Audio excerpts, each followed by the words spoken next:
Wow. Absolutely breaking news in the super middleweight 168-pound division of the sport of boxing. If you haven't seen yet, first let me go ahead and break down this whole division to you as fast as I can. The WBO ordered a fight between Hamza Shiraz and Diego Pacheco. It seems like Hamza Shiraz is going forward with negotiations, trying to get a deal done in that fight, in that sanctioning body. The IBF ordered a fight between Osleys Iglesias and Canelo Alvarez. Canelo Alvarez turns it down. You have the WBA, who elevated Armando Resendiz, who was the WBA interim champion after defeating Caleb Plant. Terrence Bud Crawford retires from the sport of boxing. All right, Armando Resendiz gets elevated a full champion. You have Christian Mabili, who was ordered to fight against Hamza Shiraz for the vacant WBC super middleweight title. Hamza Shiraz takes forever, stalls out negotiations in order to pursue the Diego Pacheco fight.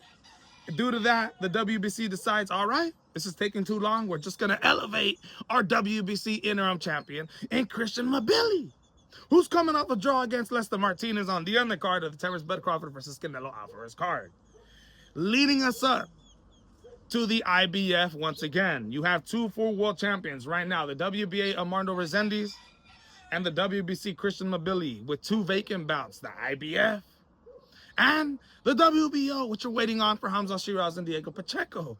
But the breaking news is the IBF has ordered a fight since Canelo Alvarez turned down a mandated fight to compete for the IBF vacant title against Osleys Iglesias.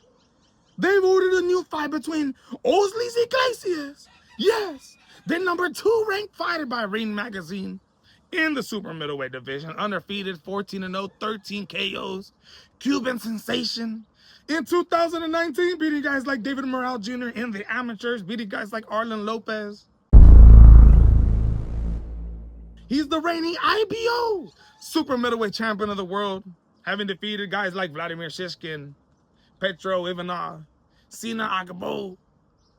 This guy is an absolute wrecking house. Somebody that nobody wants to face against. Is tall for the super middleweight division. Is absolutely skilled. One of the best Cuban national fighters in Cuba at the time. Will be going up against Russian phenom, as I can call him, with an undefeated record of 16-0-1. Pavel Silyagin. Yes, his last name is a little hard to say, but he is a former WBC silver super middleweight champion. He is ranked #6 by the IBF rankings right now. Isn't ranked by any other of the sanctioning bodies.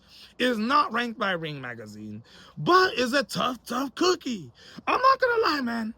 I see Osleys Iglesias being able to come into this fight against the undefeated fighter 16-0-1 Pavel and getting the job done. You're talking about 14-0, 13 of those wins coming by way of knockout. I know he's not as big of a name for Canelo Alvarez to fight, but I specifically think there's a reason why Canelo Alvarez didn't want to take that route.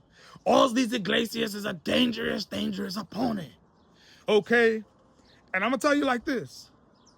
Pavel has actually got some skills. I've seen his footwork. He has great footwork. He has a fast jab, great straight punches, 1-2, 1-2, great combinations, has a chin, but leaves his head exposed every single time he throws that jab. Hook, a left hook. Sometimes he drops his right hand. Whenever he throws a right hand or a straight right hook, boom, he drops his left hand. He's always dropping his hands in between throwing his shots, which leaves him open for big counters. Huge counters.